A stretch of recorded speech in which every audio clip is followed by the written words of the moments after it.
Super Mario Sunshine, a game defined by its out-of-character design.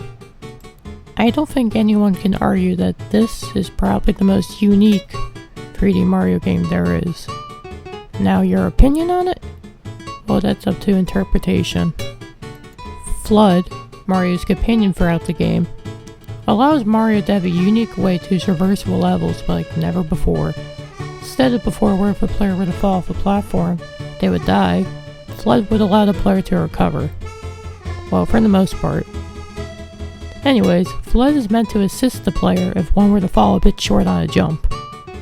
But, what if you weren't allowed to jump and only had Flood at your disposal? Would Flood be just as trusty of a companion as Mario's jump?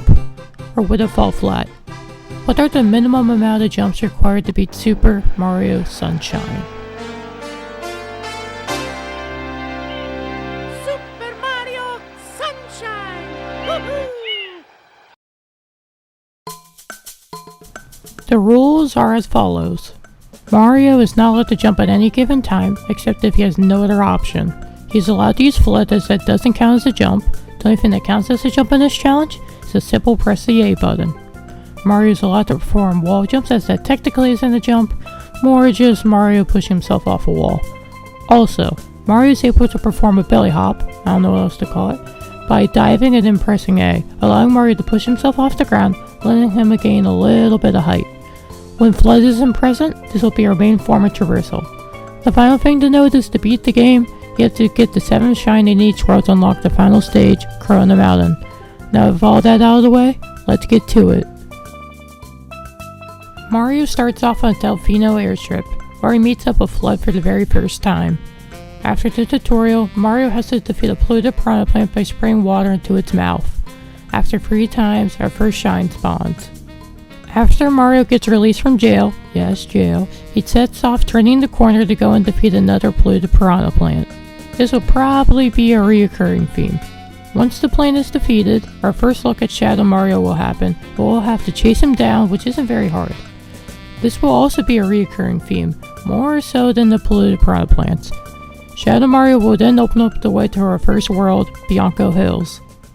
Shine 1 of Bianco Hills we are able to skip by fighting Petey the Piranha, Shine 2, at the top of the windmill.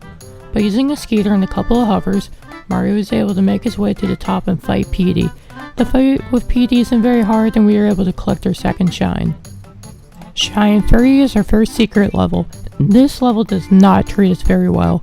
By using the skeeter, Mario is able to get to the cave by hovering without jumping. Once you enter into the cave, Shadow Mario takes Flood away and we are left to ourselves. Problem is, there are multiple platforms in our way. Now this is probably the dumbest I felt in a while. After I finished the game and began to write the script, I realized that you could actually do this level without jumping and I'm just dumb. Originally, by spin jumping, it had taken me 3 jumps, but after realizing my mistake, you can actually just perform multiple belly hops to make your way to the top. After you make it to the top, the level is pretty simple until the end, where you have to do 2 precise belly hops to get across spinning platforms and 1 belly hop to reach the shine. Shine 4 caused me to become really creative in how I grabbed the red coins. I found that by getting on the tightrope, holding onto it, and spraying, I was able to swing back and forth until I gained a ton of momentum. Then I was able to let go and fly into the air. This allowed me to gain the height and distance I needed to grab the red coins. I even had to use the Piantas to throw me up the high platforms. This one took me a while to figure out, but it was really fun doing so. Shine 5 is the return of Petey the Piranha, and he isn't very hard to fight it, and it went pretty quick. Shine 6 was probably one of the most stressful shines in this run. For starters, I couldn't even get into the secret of this level. I tried multiple ways of getting in using the top of the windmill, the skeeters, and the lily pads, but none came to any avail. But for some reason, then the rocket nozzle was in this level. I have no idea why since I haven't unlocked it yet, but I'll take it. The secret itself is very hard. The first section involves platforms that flip every couple of seconds, but it isn't too bad once you know the timing of them. The next section involves a rotating cube, which also isn't too bad, but a little annoying. The hard part though is the final section. It's just the first section, but on a much larger scale. This part took me ages to try and do. I'll just show it on screen.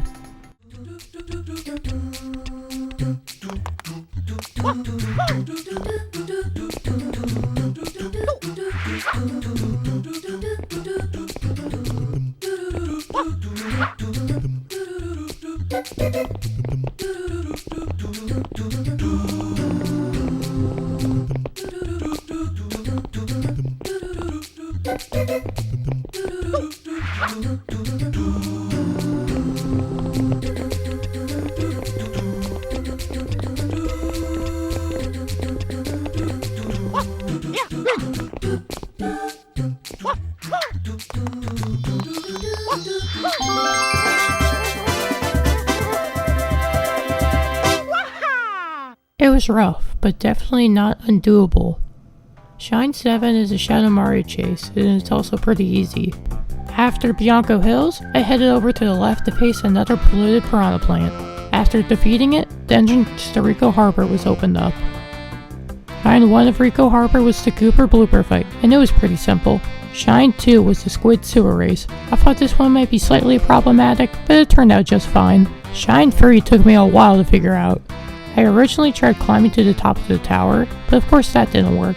I simply just couldn't gain enough height when climbing. Then I realized that the bottom of the tower held a gate that could be hit open. So after a couple of attempts of trying to hover over to it, I eventually grabbed onto the bottom, hit the gate, and got the shine. Shine 4 was another secret level, and the hardest part about this shine was getting to it. I kept trying one way where I climbed these buildings using only FLUDD to hover, but couldn't make it to the entrance of the level still. Eventually, I found another way in, but I wasted too much time doing this part. The secret itself could be pretty tricky, but it wasn't too bad. After a while, I became pretty consistent with belly hops on the moving platforms and made it. Shine 5 was the rematch of Cooper Blooper, and once again, it wasn't anything special. Now, Shine 6 was a major roadblock for the run. Getting the red coins normally isn't very hard as long as Mario doesn't bonk into anything. The problem is, one of the red coins is off the ground slightly above Mario, requiring him to jump. At first, I thought that we would have to do a jump here, but then I had an idea. By starting the red coin challenge and not getting out a blooper, Mario can move over to the submarine and hover over to get the red coin without jumping. Problem is, by the time Mario gets back to the bloopers, not much time is left. It's gonna be close.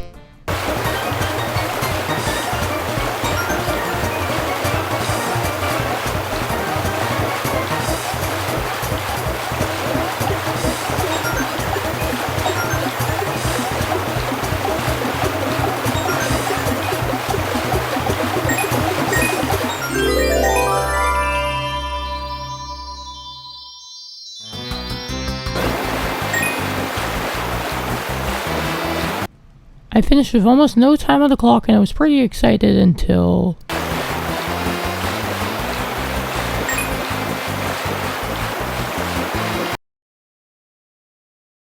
Bruh. Yeah, you can't actually grab the shine without jumping.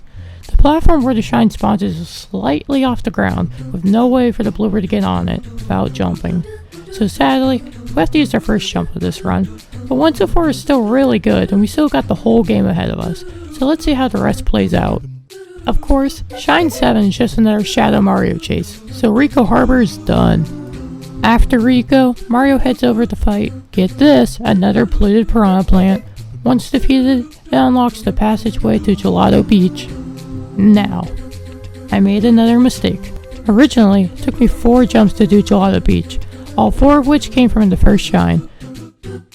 You see, 3 of these jumps can be avoided by doing a glitch well known in the community as the Gelato skip.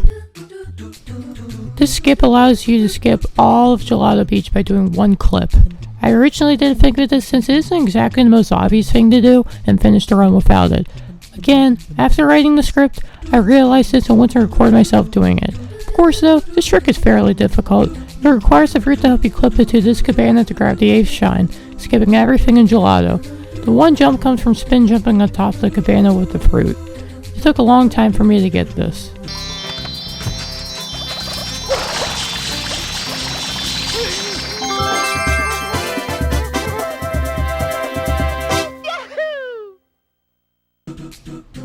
After getting Gelato skip, all you'd have to do now is the Shadow Mario chase and that's it. Once Gelato is over, I headed over to Peanut Park to continue the run.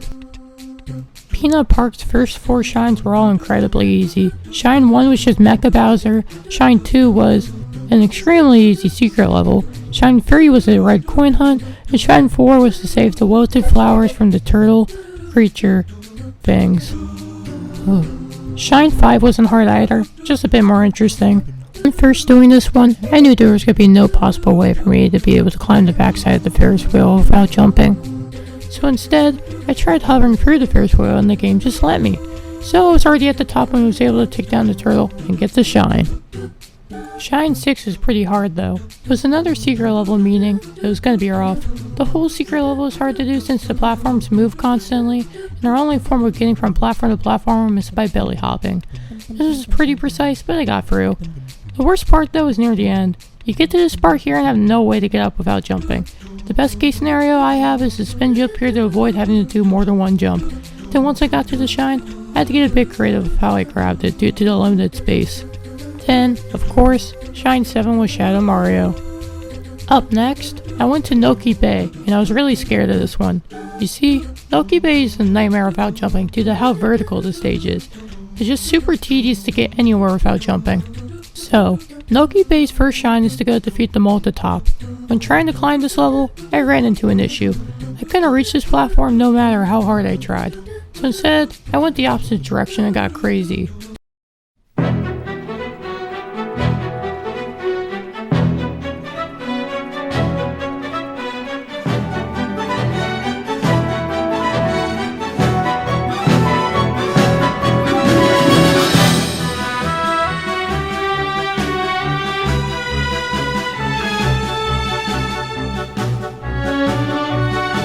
When I could have just...